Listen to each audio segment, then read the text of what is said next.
আজি মই বনালোঁ পকা মিঠৈ আৰু পকা মিঠৈ বনাবৰ বাবে মই প্ৰথমতে এয়া কেৰাহীত পিঠাগুড়িখিনি ভাজি ল'ম। ইয়াতে মই ভাত খোৱা চাউলৰ পিঠাগুড়ি লৈছোঁ, এবাটি মই লৈছোঁ আৰু ভালদৰে অকণমান সময় ভাজি ল'ম। ভাজি লোৱাৰ পিছত এইখিনি মই বাতি এটাত নমাই ৰাখিলোঁ। পুনৰ মই এতিয়া কেৰাহীত দিলোঁ এবাটি গুড় আৰু গুড়ত মই দিছোঁ 2-3 চামুচ মানে হ'ব পানী দিছোঁ। পানী খুব কমেই দিব লাগে। এতিয়া মই ঘনাই এইখিনি লৰাই আছোঁ আৰু তাৰ মাজতে মই অকণমান জালুক খুন্দি দি দিছোঁ। জালুক দিলে পকা মিঠৈকেইটা খাই খুব ভাল লাগে। এতিয়া মই গুড়ৰ ৰসখিনি হৈছেনে নাই বাতিত পানী অকণমান লৈ এনেদৰে এটোপ দি চাইছোঁ আৰু যদি পানীত মিলি যোৱা নাই ৰৈ আছে তেন্তে গুড়খিনি ধুনীয়াকৈ পাক হৈ গ'ল।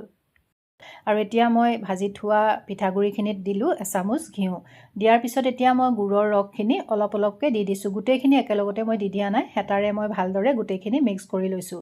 আৰু এতিয়া যিহেতু গৰমে গৰমে বনাব লাগিব, মই অকণমান ঠাণ্ডা পানী লৈ লৈছোঁ। মাজে মাজে মই হাতখন অকণমান তিয়াই লওঁ। তাৰপিছত মই লাডুখিনি এনেদৰে মই বনাই গৈছোঁ। গুড়ৰ পাকটো যদি জোখমতে হয় তেন্তে লাডুকেইটা ধুনীয়াকৈ বনাব পাৰি। এয়া চাওক মোৰ লাডু হৈ গ'ল। পকা মিঠৈ মোৰ খুব বেছি প্ৰিয়। আপোনালোকে পকা মিঠৈ ভাল পায়নে জনাব দেই।